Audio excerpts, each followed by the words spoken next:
जय श्री राधे राधे राधे राधे, बोलो राधा रानी की जय। तो आज मैं आपसे एक बहुत महत्वपूर्ण बात साझा करने वाला हूँ। रोज की पूजा में हमें कौन सी आरती करनी चाहिए, यह सवाल लगभग हर घर की माता बहन के मन में कभी न कभी जरूर उठता है, क्योंकि हर इंसान चाहता है कि उसकी पूजा पूरी तरह सही हो, भगवान उसकी भक्ति को स्वीकार करें और घर में सुख शांति बनी रहे। भक्तों, घर में पूजा करना कोई साधारण काम नहीं है। ये केवल दिया जलाने या घंटे बजाने का नाम नहीं है। पूजा वह माध्यम है जिसके जरिए हम भगवान से जुड़ते हैं, अपनी मन की बातें उनसे कहते हैं और उनसे आशीर्वाद मांगते हैं। इसी कारण ये जानना बहुत जरूरी है कि रोज की पूजा में कौन सी आरती करनी चाहिए, कौन सा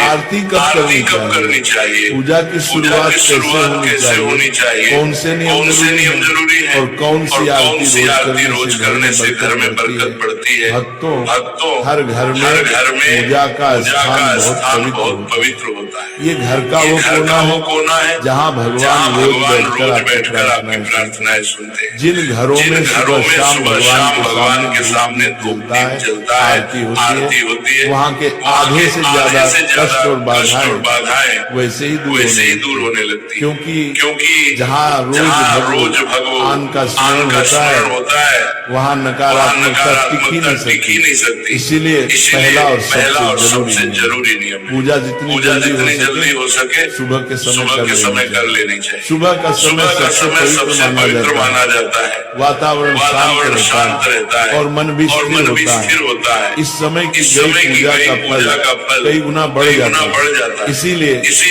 जितना जल्दी संभव हो भगवान को स्नान कराएं, स्वच्छ वस्त्र पहनाएं और उनके सामने धूप जलाएं। भक्तों, अधिकतर घरों में माता बहनें ही नित्य पूजन करती हैं। ये सबसे पहले उठती हैं, घर को साफ करती हैं और फिर पूजा में बैठती है। ये बहुत बड़ा पुण्य है। भगवान ऐसे घरों पर अपनी विशेष कृपा बरसाते हैं जहाँ महिलाएं स्वयं प्रेम से पूजा करती है। पर यह भी जरूरी है कि पूजा के सही क्रम और सही आरती का ज्ञान हो ताकि पूजा पूर्ण मानी जाए। अब भक्तों, आगे हम विस्तार से समझेंगे प्रतिदिन की पूजा में कौन सी आरती करनी चाहिए और क्यों करनी चाहिए, ताकि भगवान प्रसन्न हो और आपके घर में सुख शांति समृद्धि और मंगल का वास बना रहे। भक्तों, सबसे पहले इस बात को बहुत सरल तरीके से समझो कि घर में पूजा पाठ करना सिर्फ एक नियम नहीं होता, बल्कि हमारे घर की आत्मा को जगाने जैसा कार्य है।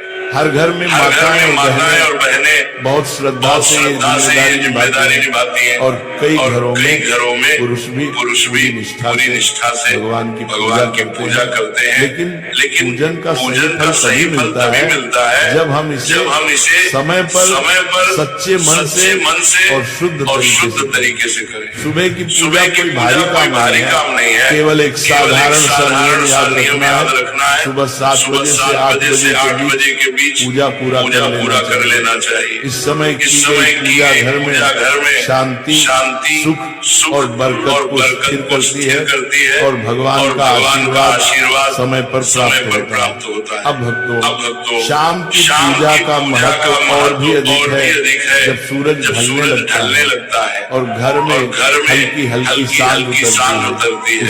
उसे ही प्रदोष काल कहा जाता है।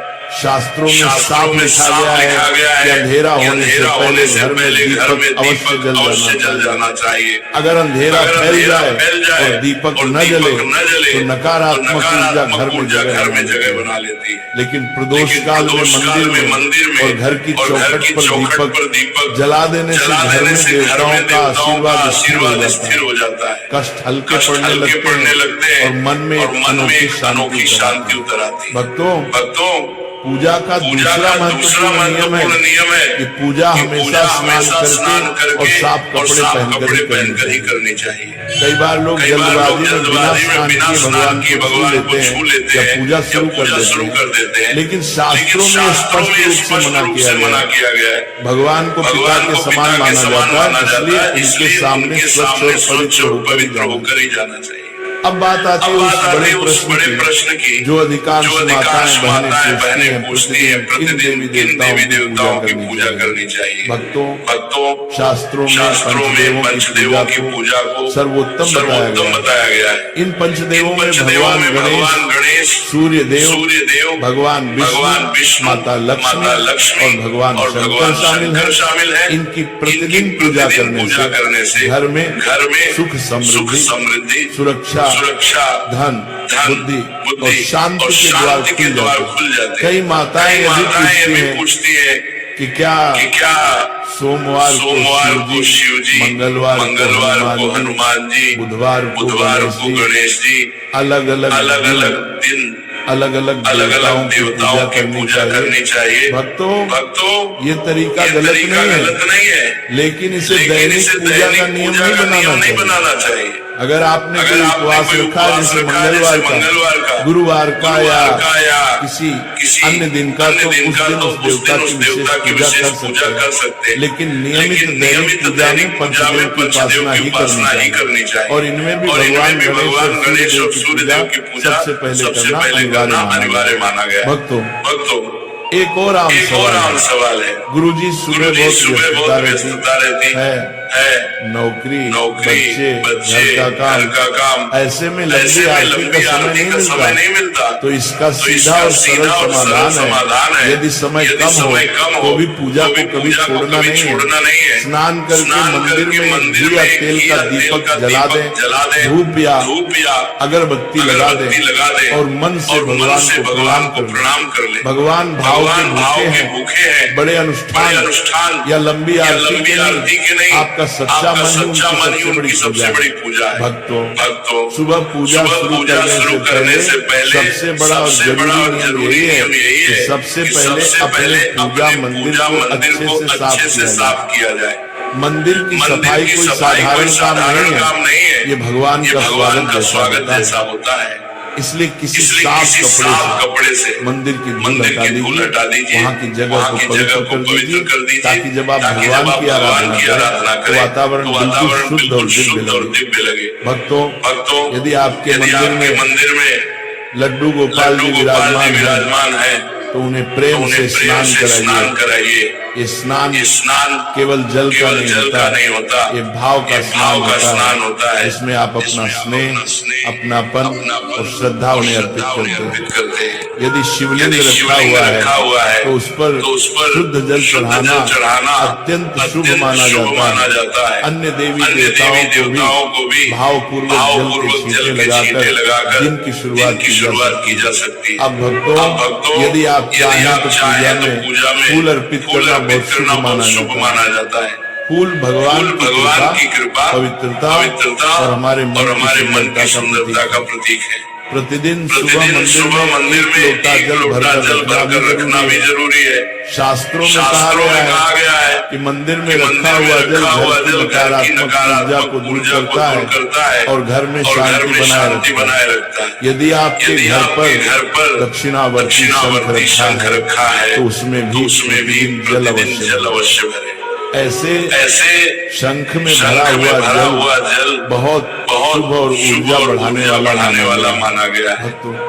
अब बात आती है भगवान को भोग लगाने की। प्रतिदिन भगवान को चाहे केवल चीनी, दूध, मिश्री या थोड़ा सा गुड़ क्यों न हो, भोग लगाना ही चाहिए। ये हमारी कृतज्ञता का प्रतीक है। अब जब आरती की बारी आती है तो जो दीपक या धूप आपने जलाई है उसे भगवान के सामने 5 या 7 बार घड़ी की दिशा में घुमाएं। ऐसा करते समय अपने देवता का नाम मन ही मन लेते रहे। चाहे तो मन ही मन कोई छोटी सी आरती भी गा सकते हैं। यह नियम विशेष रूप से उन भक्तों के लिए बहुत उपयोगी है जिन्हें सुबह अधिक समय नहीं मिल पाता। सिर्फ दीपक घुमाकर नाम जप कर और प्रणाम करके भी भगवान प्रसन्न हो जाते, क्योंकि भगवान पूजा के दिखावे से नहीं भाव से खुश होते हैं। अब भक्तों जिन घरों में शालिग्राम जी, लड्डू गोपाल जी या भगवान विष्णु की मूर्ति स्थापित है, उनके लिए एक खास नियम है कि प्रतिदिन भगवान को तुलसी दल अवश्य अर्पित करें। तुलसी माता भगवान विष्णु की प्रिय है और शास्त्रों में कहा गया है कि तुलसी के बिना भगवान का भोग अधूरा होता है। यदि संभव हो तो प्रतिदिन लौंग कपूर की आरती भी करें। आप चाहें तो दीपक में रुई की बाती रखकर उस पर लौंग और कपूर डालकर भी आरती कर सकते हैं। इससे वातावरण शुद्ध होता है और घर की नकारात्मक ऊर्जा तुरंत दूर हो जाती है। अब भक्तों उनके लिए एक अलग नियम है जिनके पास पर्याप्त समय है और जो पूरी विधि से पूजा करना चाहते हैं। ऐसे भक्तों को सबसे पहले ध्यान रखना चाहिए दीपक कभी खाली न रहे। दीपक में हल्दी, अक्षत, तिल या किसी पुष्प की पंखुड़ी डाल सकते हैं। इससे दीपक पवित्र और शक्तिशाली हो जाता है। ऐसा दीपक घर में बरकत लाता है और भगवान की कृपा स्थिर करता है। भक्तों अब समझिए आरती करने का सही और सरल तरीका, क्योंकि पूजा का असली फल तभी मिलता है जब हम उसे प्रेम, नियम और सही विधि से करें। जब भी आरती शुरू करें सबसे पहले गणेश जी की आरती करें। गणेश जी विघ्नहर्ता है। नु मानिया